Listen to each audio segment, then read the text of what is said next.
Kristi Noem went on Meet the Press today, and everybody's talking about how she said you can't say Jonathan Ross's name. You can't say the name Jonathan Ross, the man who worked for ICE for 10 years and in a fit of rage shot Renee Good and killed her in the street in broad daylight. You can't say his name, Jonathan Ross. Kristi Noem doesn't want you to say his name, Jonathan Ross. She claimed it was doxing or something. Well, let me talk to you about the officer, Jonathan Ross. He was struck. He was hospitalized. Don't say his name. I mean, for heaven's sakes, we shouldn't have people continue to dox law enforcement when they have an 8,000% increase in death threats against them. I know, but that doesn't mean it should continue to be said.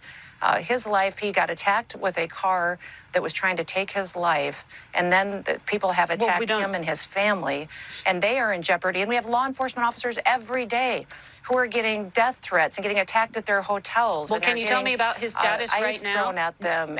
A couple of things there. DHS are a lying bunch of liars, and we have no evidence that Jonathan Ross went to the hospital or was injured, had internal bleeding, other than a statement from DHS. We also have video footage showing that he was not struck by the vehicle. So it's weird for me that Meet the Press would repeat that propaganda because it's not true. But then, Kristi Noem, you're full of shit. 85%, almost 90% of adults in the United States have seen the footage of Jonathan Ross, that dude named Jonathan Ross, shooting Renee Good to death. You think that we don't all know his name? It's just like, what did she think she was doing there? Also, saying the name of a public official out loud is not doxing them. Members of law enforcement are supposed to have to give you their name and badge number and the agency that they work for. It is only ICE that is obscuring their identity, refusing to give their name and badge number over the last year. That is something new. I know. They move the needle awful quick, y'all.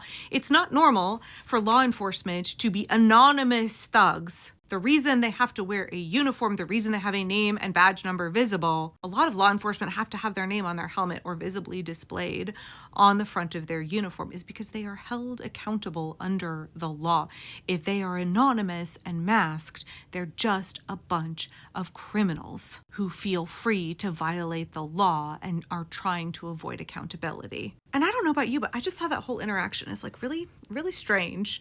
What did Kristi Noem think that she was doing? None of that was believable. It was just really embarrassing for her. And also just made sure that we're going to say Jonathan Ross's name fucking everywhere. Jonathan Ross, until he is held accountable. At this moment in time, Pam Bondi and the Department of Justice are not going to hold him accountable for murdering Renee Good. But guess what? Local and state law enforcement are already investigating, even though Kash Patel's FBI is trying to obstruct their investigation, refusing to cooperate, which is a highly, highly unusual move. And I think we know why they're doing that. This is not something that the American people are just going to let go. We're not going to allow Renee Good and her wife to be denied justice.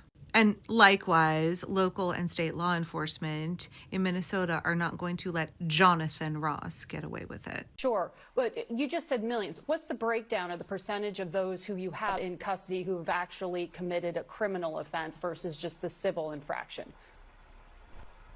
Every single individual has committed a crime, but 70% of them have committed or have charges against them on violent crimes and crimes that they are charged with or have been convicted of that have come from other countries that are here illegally, first of all, and then they have committed a criminal act while they've been here or in their home countries as well. It's not 70%.